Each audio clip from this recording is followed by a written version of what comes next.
Hello student, आपका हमारे YouTube channel Hemant class में स्वागत है। आज हम लोग जो है पॉलिटी के लेक्चर को कंटिन्यू करेंगे। पिछले वीडियो में अनुच्छेद 12 और 13 को लेकर के बात की गई थी, जो कि मूल अधिकार से संबंधित है। तो इस वीडियो में हम लोग अनुच्छेद जो है 14 को पढ़ेंगे अच्छे तरीके से।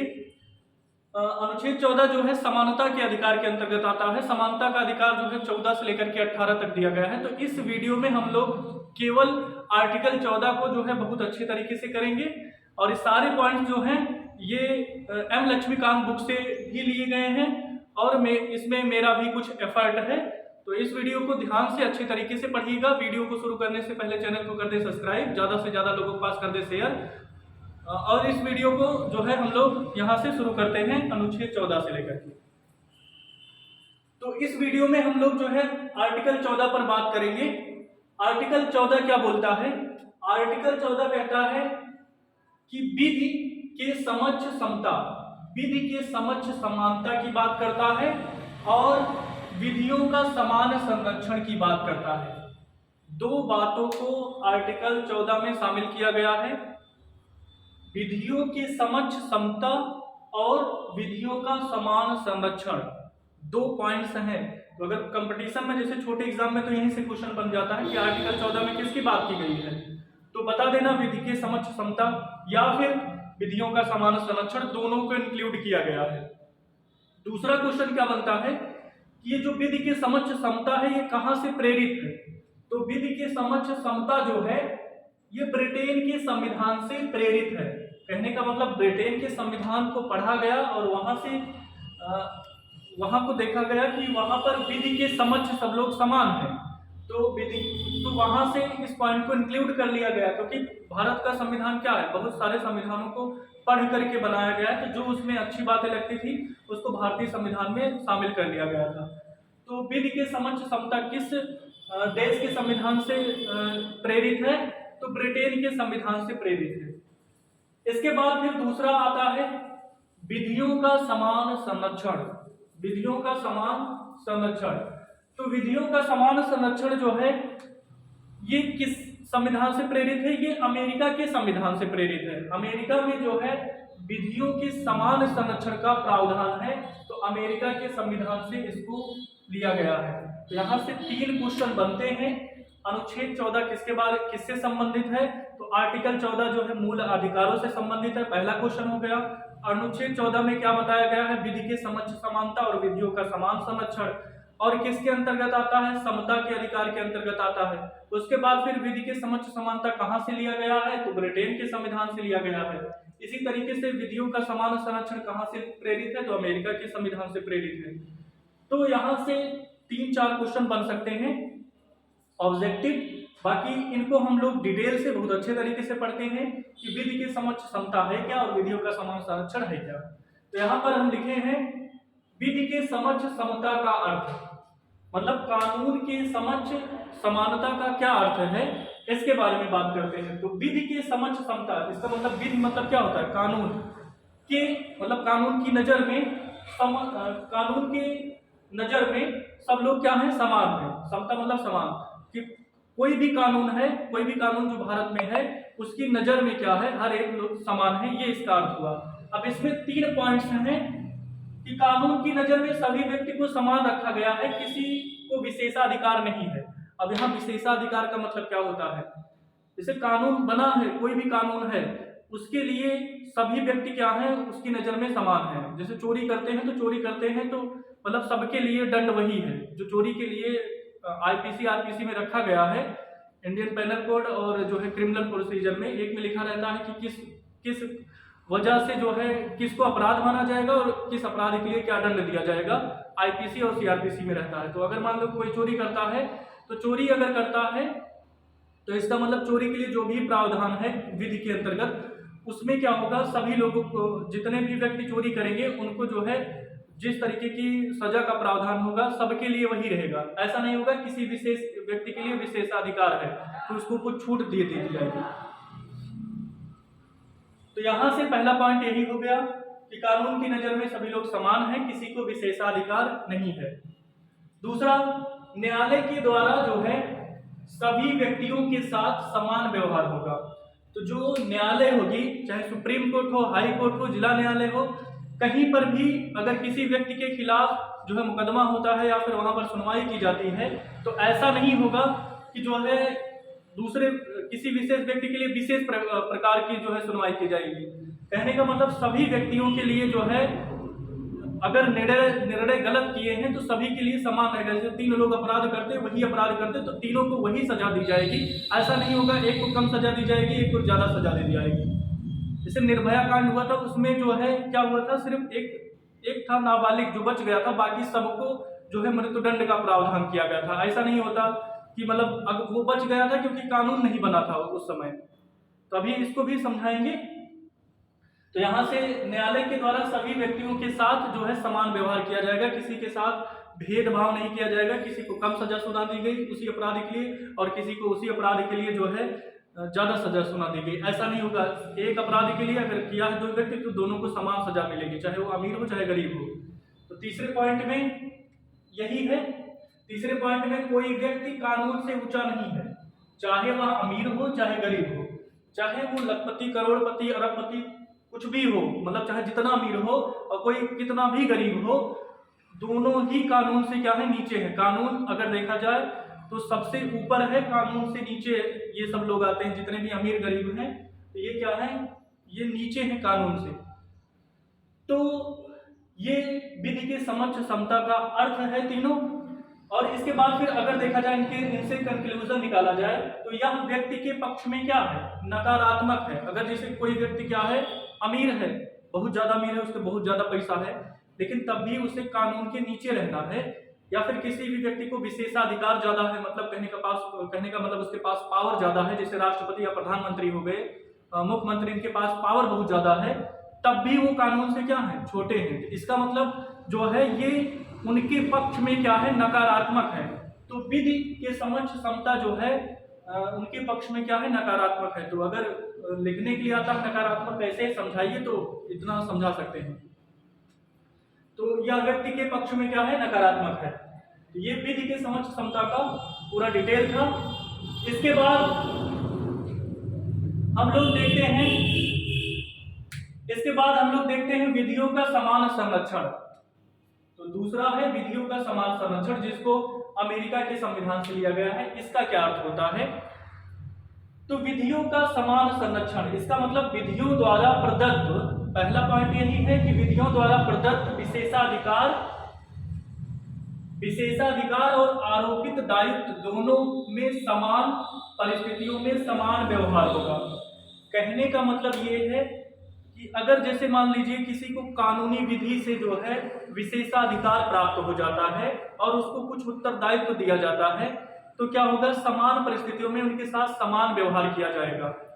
कहने का मतलब क्या है, जैसे हम पुलिस को मान लें तो पुलिस की ड्यूटी क्या रहती है, उसको कानून में ही है कि उनकी ड्यूटी मतलब 12 बजे के बाद भी हो सकती है, कभी भी हो सकती है।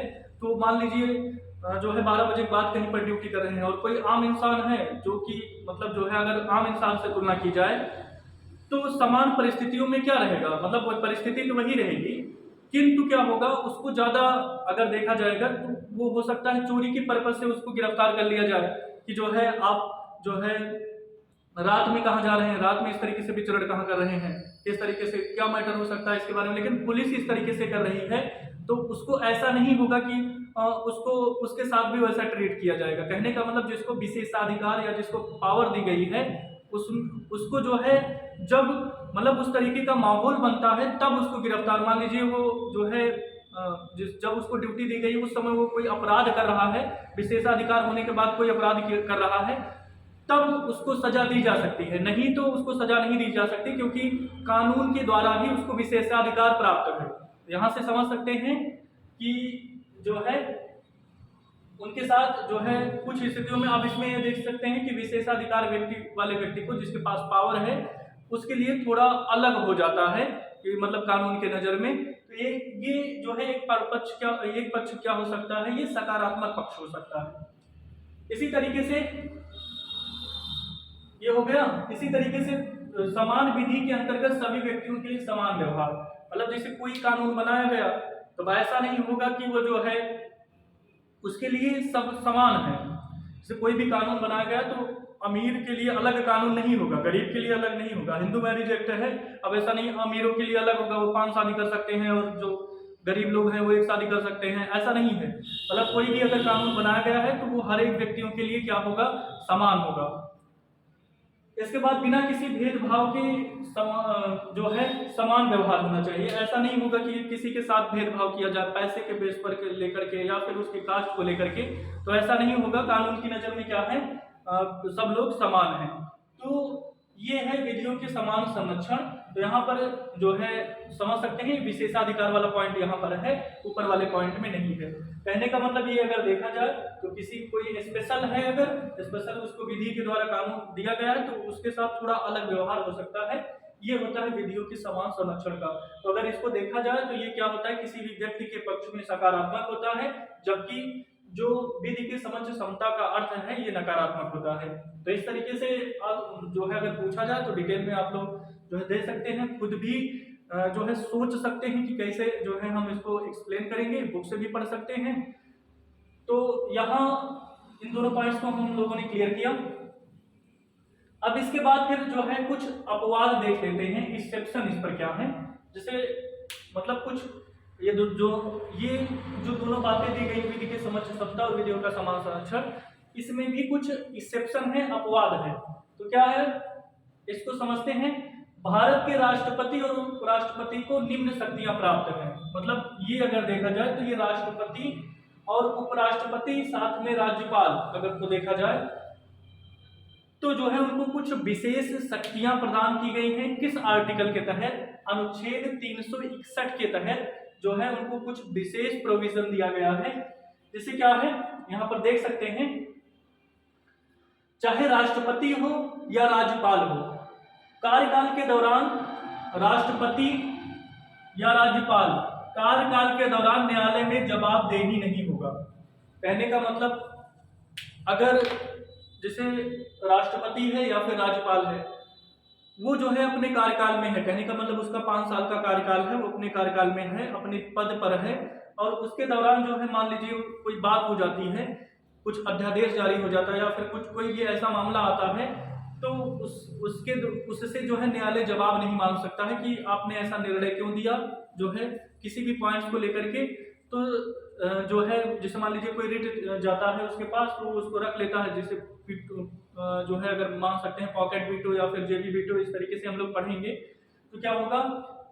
और या फिर किसी भी जो है मामले पर वो अपना निर्णय सुनाता है, जैसे संसद की कुछ कार्यों से नहीं प्रसन्न है या फिर प्रधानमंत्री से जो है उनके बारे में कुछ बोलता है, तो ऐसा नहीं होगा कि जो है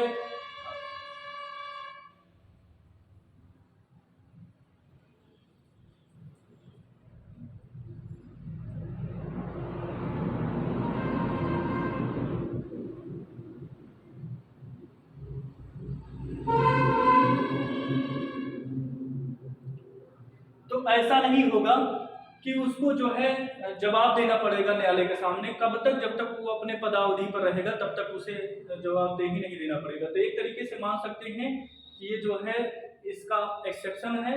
दूसरा क्या है, राष्ट्रपति या राज्यपाल के विरुद्ध पदावधि के दौरान, राष्ट्रपति हो चाहे राज्यपाल हो, पदावधि के दौरान कोई भी दंडिक कार्यवाही नहीं हो सकती है।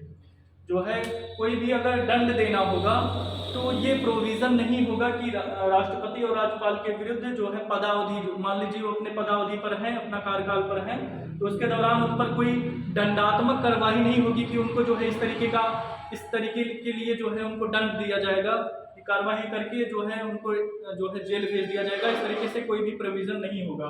कहने का मतलब राष्ट्रपति और राज्यपाल के विरुद्ध पदावधि के दौरान कोई भी दंडात्मक कार्यवाही नहीं होगी। इसके बाद फिर है राष्ट्रपति या राज्यपाल के गिरफ्तारी और कारावास के लिए न्यायालय में कोई भी क्रिया प्रारंभ नहीं होगी। जब राष्ट्रपति या राज्यपाल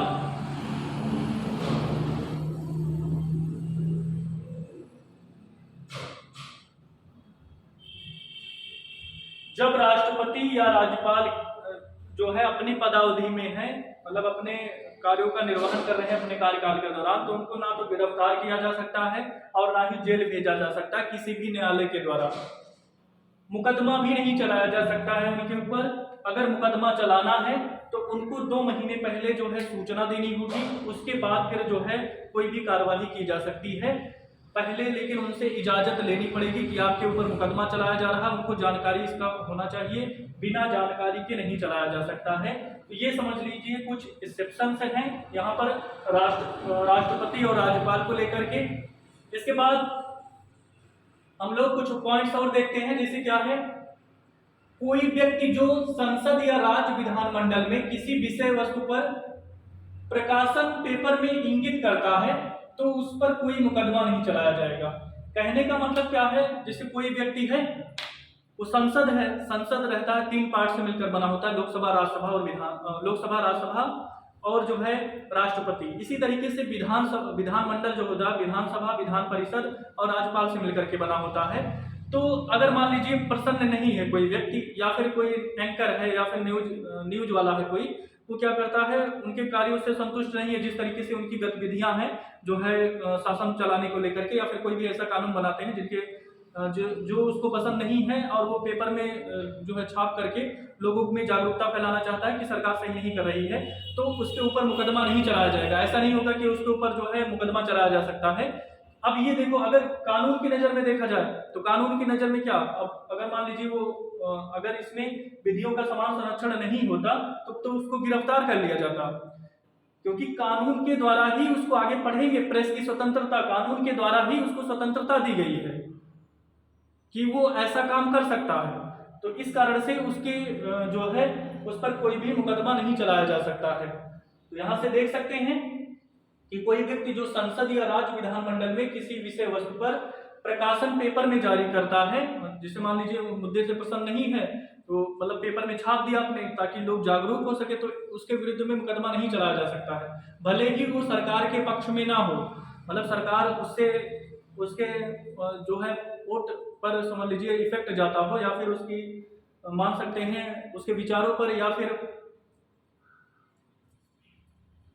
उसकी कुर्सी को लेकर के ऐसी कुछ हो, तब ये ऐसा नहीं होगा कि उसको जो है उस पर मुकदमा चलाया जा सकता है। तो यहाँ से ये समझ गए। इसके बारे में आर्टिकल 361 का में बताया गया है। इसके बाद फिर है, संसद में किसी व्यक्ति के द्वारा किसी मत के संबंध के विरुद्ध किसी न्यायालय में चुनौती नहीं दी जा सकती। संसद में किसी व्यक्ति के द्वारा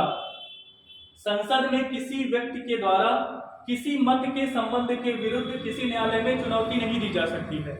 आर्टिकल 105 में बताया गया है। जिससे क्या होता है, आप लोग भी संसद में डिबेट को देखते होंगे, संसद में जब कार्यवाही चलती रहती है उसमें लोकसभा स्पीकर भी रहती हैं, एकदम खराब सा माहौल रहता है, पता नहीं कौन कब क्या कौन बोल दे। तो जो संसद होते हैं या फिर उसमें जितने भी लोग होते हैं, संसद के सदस्य जो होते हैं, वो किसी भी मुद्दे को लेकर के बात करते हैं, उसमें झड़प हो जाती है, झगड़ा होने लगता है। अब ऐसा नहीं होगा कि मान लीजिए वहां पर झगड़ा होने लगा किसी भी मत के विरुद्ध में, तो क्या होगा, उसके लिए वो न्यायालय चले जाएंगे, तो न्यायालय में उसको चुनौती नहीं दी जा सकती। इसीलिए लोग जो है उसमें अभद्र टिप्पणियां भी करते हैं। तो मतलब ये ठीक भी है, लेकिन कहीं कहीं पर थोड़ा कमी हो जाती है। तो मतलब जैसे पर्सनली ना किसी को कहें, जैसे किसी के साथ अभद्र व्यवहार ना करें। एक बार तो हो गया था, मतलब अगर आप लोग न्यूज़ देखते होंगे तो मतलब जो है किसी महिला को लेकर के अभद्र टिप्पणी पर, तो इस तरीके से नहीं कर सकते हैं, अगर करते हैं तो कार्रवाई होनी चाहिए। लेकिन जो है इसमें अगर देखा जाए तो ऐसा प्रोविजन नहीं है कि उनको चुनौती दी जा सकती है। फिर भी जो है कुछ रिस्ट्रिक्शन होनी चाहिए कि ताकि जो है किसी भी व्यक्ति की गरिमा को बरकरार रखा जाए। तो यहाँ से अनुच्छेद 105 ये बातें बोलता है।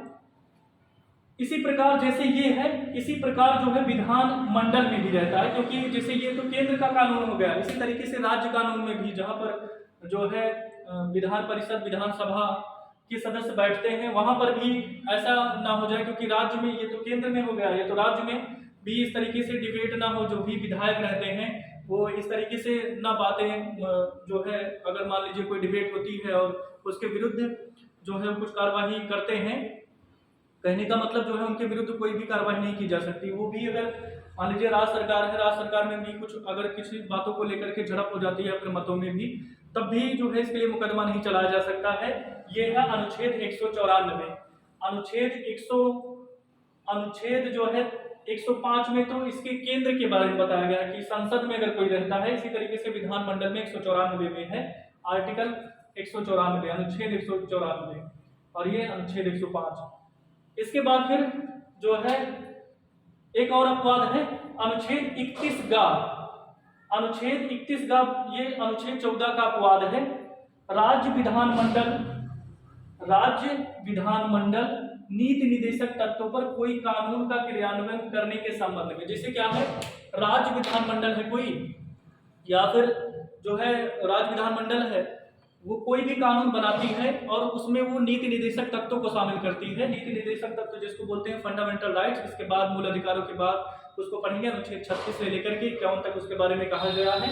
तो नीति निदेशक तत्व जितने रहते हैं उनके सेंस में लेकर के अगर सरकार कोई कानून बनाती है तो जो है उसके लिए अनुच्छेद 14 का वो उल्लंघन भी कर सकती है। कहने का मतलब अगर समाज को देख करके या फिर कुछ कल्याण को देख करके बात कर रही है तो उसमें समता के अधिकार का हनन भी हो सकता है। इसलिए जो है ये भी इसका एक अपवाद माना जा सकता है आर्टिकल 31 का। तो यहाँ से ये भी हो गया। इसके बाद फिर जैसे कुछ एम्बेसडर होते हैं, राजदूत होते हैं, और कुछ कूटनीतिक व्यक्ति होते हैं, उन पर जो है एम्बेसडर जैसे रहते हैं नियुक्त किए जाते हैं अलग अलग देशों से, और कुछ कूटनीतिक व्यक्ति भी नियुक्त किए जाते हैं जिनके ऊपर दीवानी का और फौजदारी का मुकदमा नहीं चलाया जा सकता है। तो आगे हम लोग मुकदमे में पढ़ेंगे दीवानी क्या होता है, फौजदारी क्या होता है, इन सब के बारे में अच्छे तरीके से। और इसी तरीके से जो यूएनओ है, संयुक्त राष्ट्र संघ, ये भी कूटनीतिक रूप से मुक्त है। मतलब अगर देखा जाए कोई भी कूटनीतिक रूप से ये भी क्या है, मुक्त रखा गया है। तो ये सारे जो है ये अनुच्छेद 14 के अपवाद हैं। तो अगर जो है आप लोग इसको जो है 1 से 2 बार देख लेते हैं क्योंकि थोड़ा कॉम्प्लिकेटेड है, और उसके बाद फिर अपनी भी समझ विकसित करें किसी भी पॉइंट्स को लेकर के, क्योंकि बहुत ज़्यादा कठिन नहीं है। बस अगर हम किसी भी चीज़ को पढ़ रहे हैं तो उसमें इस तरीके से खो जाना चाहिए कि हम वही हैं, जैसे हमें ही संविधान बनाने का मौका मिला है और हम जितने भी हमारे आसपास में जितनी भी घटनाएं हो रही हैं उन्हीं को इंक्लूड करते हैं, या फिर कोई भी न्यूज में देखते समय उसको जो है ध्यान में रख करके उन्हीं सारे पॉइंट्स को इंक्लूड करना चाहिए। तो उम्मीद करते हैं वीडियो समझ में आया होगा। वीडियो समझ में आता है तो लाइक करिए, इसको चैनल को सब्सक्राइब कर लीजिए, ज़्यादा से ज़्यादा लोगों के पास शेयर कर दीजिए ताकि वो लोग भी संविधान को अच्छे तरीके से पढ़ सके। इसमें एम लक्ष्मीकांत के सारे पॉइंट्स इंक्लूडेड हैं, इसमें कुछ जो है छोटे एग्जाम के लिए भी हैं और बाकी यूपीएससी लेवल का है। तो इस वीडियो को यहीं पर समाप्त करते हैं। नेक्स्ट वीडियो में हम लोग अनुच्छेद 15 के बारे में डिटेल से बात करेंगे। इस वीडियो को यहीं पर समाप्त करते हैं। Thank you.